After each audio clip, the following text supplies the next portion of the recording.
Welcome to a very short course on blended training in the classroom, presented in the context of a NYSERDA Energy Code and Lighting Best Practices course for architects and designers.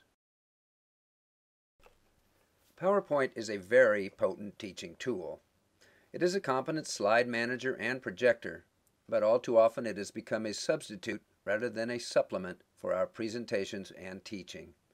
Such misuse ignores the most important rule of speaking: respect your audience.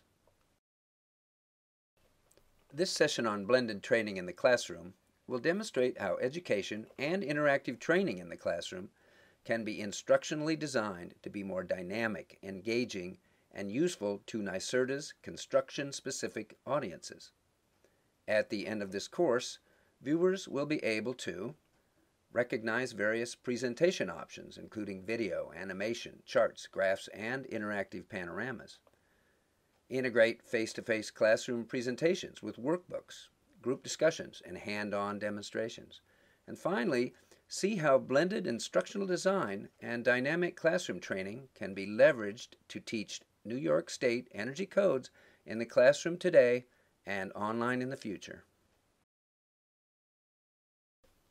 This slide demonstrates the effectiveness of simple text and graphic animation. Colorful, highlighted text and graphics puts a focus on important topics.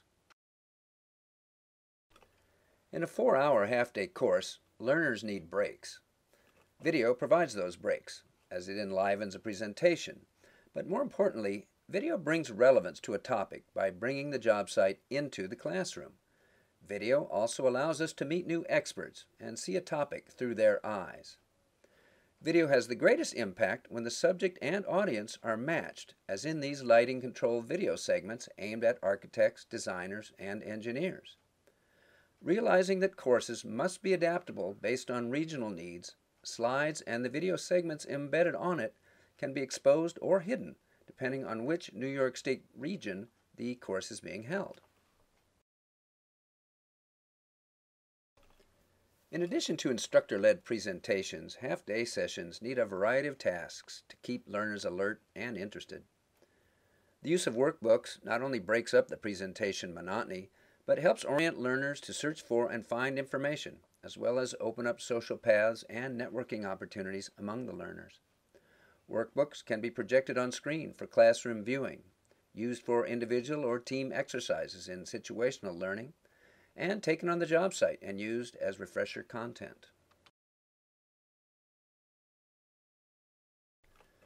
Sometimes video is just too noisy to be informative. Busy backgrounds, odd angles, and tough job site lighting conditions often make videos difficult and expensive to shoot.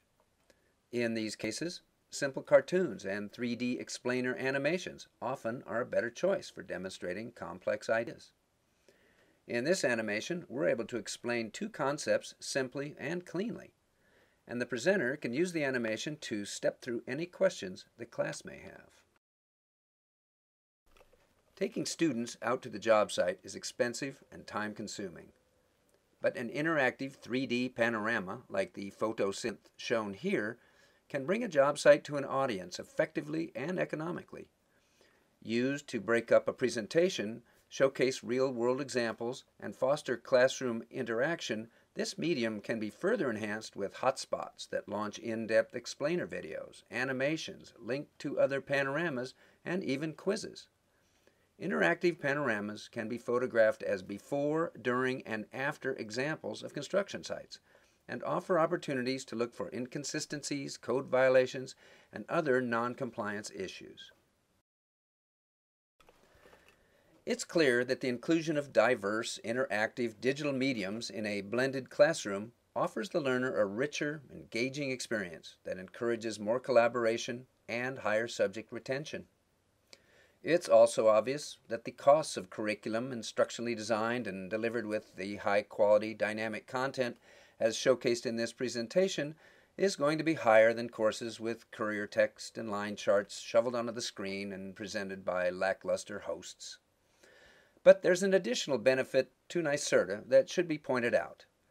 Digital curriculum, instructionally designed using audio, video, animation, and the other assets described in this short course, contains most of the components needed to move those courses online.